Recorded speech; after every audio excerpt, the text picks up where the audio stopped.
The morning sunlight has always been very beautiful to you. The dawn streams into your room through the window, and although the sunlight in Starcropolis is not real, you still look forward to the new day and your new position. As you're changing clothes, you hear the rules transmitted from Astro echoing your mind. 1. Your name is Casper, and you are a new security guard at the Crux Museum. 2. As a security guard, you cannot refuse requests from Starcropolis residents. 3. During your work, you will not receive any astrological alignment quests. You even salute your reflection in the mirror since the day you enter Starcropolis. You have been taught to follow these rules. After you pin on your dedicated police badge, you leave your house, humming a tune as you walk toward the Crux Museum. At the entrance of the museum, Scott is already waiting by the door. You greet Scott politely. You hurry up the steps of the museum, step inside alongside Scott. To the right of entrance, there is a small space resembling a phone kiosk, clearly designated for the security personnel. Inside, there is a basic desk, chair, a computer, a few folders, and a pen holder containing a few pens. The overall feel is far from cozy, yet remarkably tidy.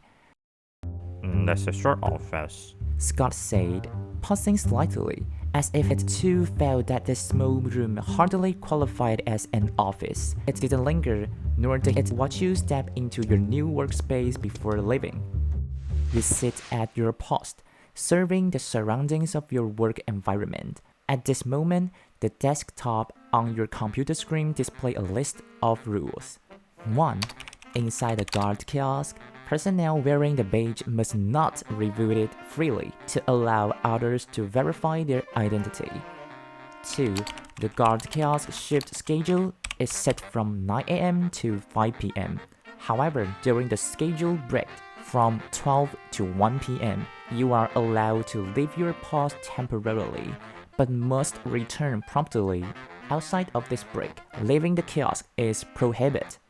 Within the museum, Scott's commands are absolute and must be obeyed without question. After reading the rules, you look up at the counter and wave cheerfully at Lawrence. However, it seems uninterested in engaging with you. Checking the time on your computer, you see that our hand has not yet reached your shift time. You decide to greet your colleague anyway. Good morning, my dear colleague. In case you weren't aware, first, I'm not your colleague. Second, don't disturb me unless necessary. Third, do me the favor. Let me think. Stay away from me. Then it picks up a fashion magazine and hides its face behind it, showing no interest in further conversation. I just wanted to... Suddenly you feel a chill run down your spine. You are very familiar with this eerie feeling and slowly turn around. There, behind you, is Meteor, whose originally blue glow has turned scarlet. This as signal of rule violation, but you can't identify where you went wrong. Though you know you can alternate, your instinct compels you to jump out of the way before it collides with you. As you land, you look back at your original position and notice Meteor's color gradually shifting back to its original blue. You meticulously review all the rules you've been given. You are certain you haven't violated any. It's Meteor malfunctioning. You quickly dismiss that thought. Lawrence, who had been observing the situation, though you didn't notice it, putting down the magazine.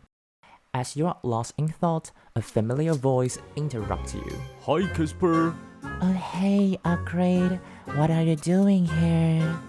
I'm bored. Oh, we can play.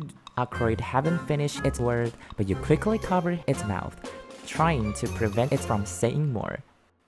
How about buying a ticket and visiting the museum? You try to subtly hint at a way to distract him, your hand slowly loosening its grip on his mouth at the same time.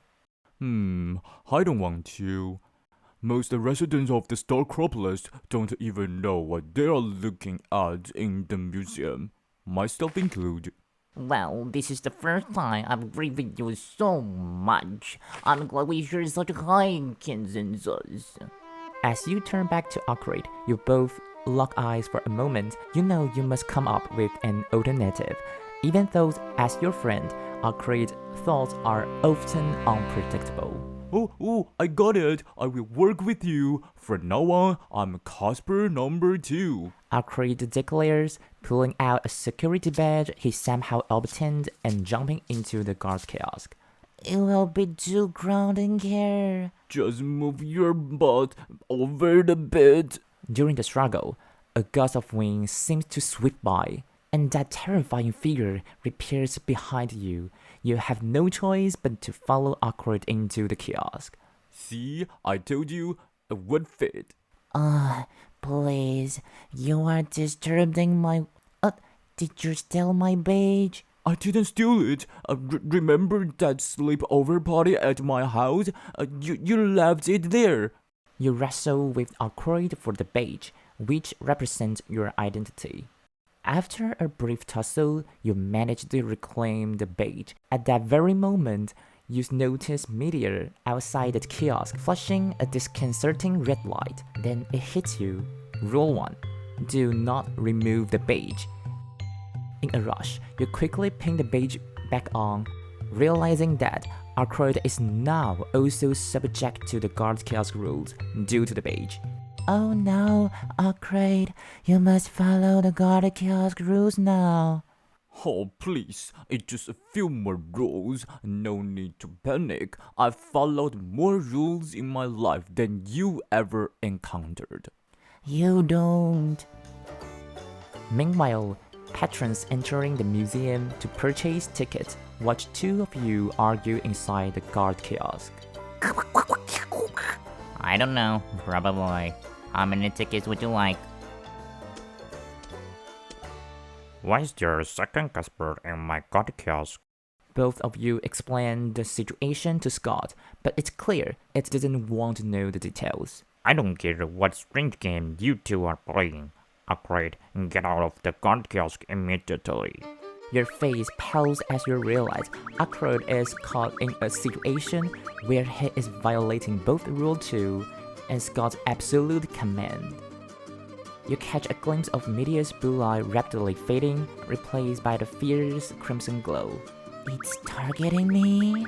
You wonder in horror, but upon reflection, it becomes clear that the badge Arcade was wearing displayed the name Casper. You deduce that the Meteor is after the rule violator named Casper. Frantically, you scan the guard kiosk for any useful tools. Arcade, frightened by Scott's command, is preparing to leave the kiosk. An idea flashes through your mind. Although uncertain, you decide to take a gamble with this sudden insight. You quickly adjust the time on the computer to 12 o'clock, the break time as per the rules, and hit the announcement function. The time is now 12 p.m. You watch Meteor's movement, and as expected, it halts abruptly, its color shifting back to blue before drifting back to the door. Your theory is correct. The guard kiosk rules operate based on the computer's time, without any external clocks in the museum. Setting the time in such a space is inherently flawed.